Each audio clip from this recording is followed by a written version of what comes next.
everyone. Today's lesson it's about the Assyrian Empire.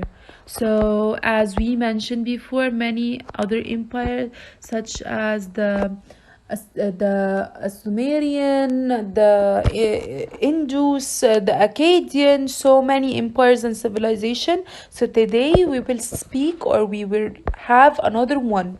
It called the Assyrian Empire, the rise of a warrior people. The Assyrians came from the northern part of Mesopotamia. Their flat, exposed land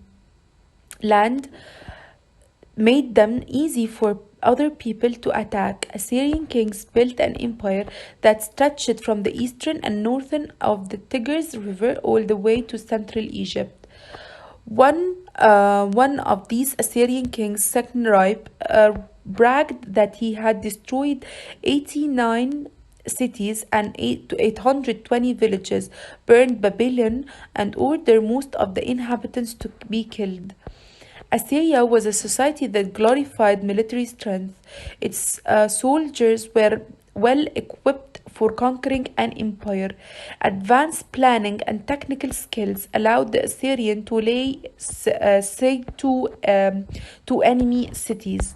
The empire expands.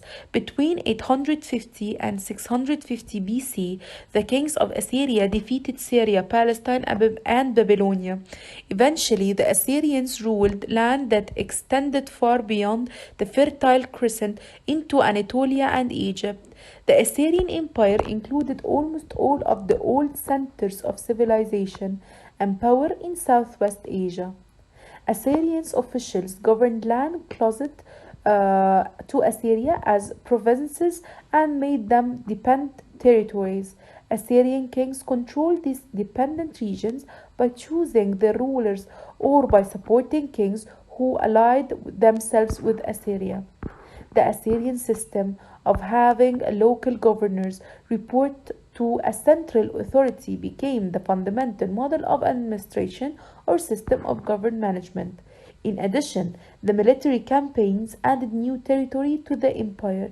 These additional lands brought taxes and tribute to the Assyrian treasury. If a conquered people refused to pay, the Assyrian destroyed their cities and sent the people into exile.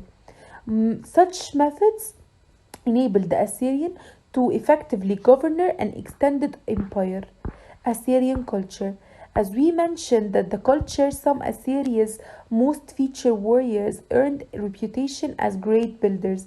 For example, the same king Sennacherib was who burned Babylon, who established Assyria's capital at Neva along the Tigris River.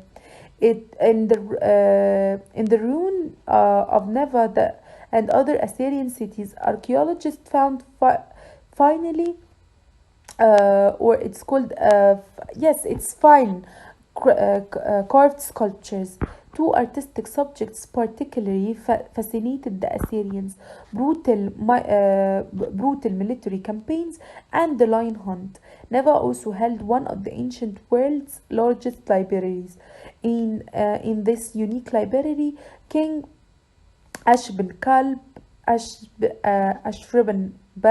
collected more than 20,000 clay tablets from throughout the Fertile Crescent. The library was the first to have many of the features of modern library. Decline and fall. As we mentioned before, each and every empire, of course, after they rise, after this empire arose, it has a reason to become to fall or to decline or to be apart or to be controlled over and over. In 612 BC, a combined army of Medes, Chaldeans, and other burned and leveled Neva. However, because the clay writing tablets in Neva's library had been baked in a pottery oven, many survived the fire. Rebirth of Babylon under the Chaldeans. After defeating the Assyrians and the Chaldeans made Babylon their capital, around 600 BC, Babylon became the center of new empire. More than 1,000 years after Hammurabi ruled there, a Chaldean king named Nebuchadnezzar restored the city. The most impressive part of this restoration was the famous Hanging Gardens. Greek scholars later listed them as one of the seven wonders of the ancient world. Nebuchadnezzar's empire fell shortly after his death. The Persians, who next came to power, adopted many Assyrian military, political, and artistic inventions. They took many ideas from them. The Persians would use the organization the Assyrian had developed to stabilize the region. So they took many ideas, including artistic and political and military. All of this inventions also they are used. So that's it. Thank you, grade 9, for listening.